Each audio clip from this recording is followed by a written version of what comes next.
এ ফেরেশতা, এ জমিন, তোমরা যারা জমিন ধ্বংস করে দিতে চাও, আমি আল্লাহ দেখতেছি কেমন গুনাহ হইতেছে।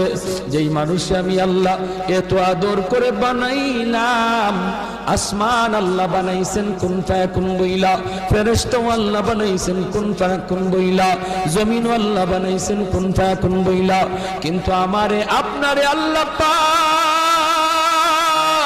কুন ফায়াকুন বইলা বানায় নাই।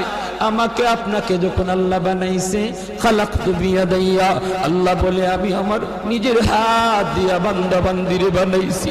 কারণ এই চেহারার মধ্যে এত দামি কপাল, ওই কপাল দিয়া বান্দা আমার কুদরতি কদমে সাজদা দিবে।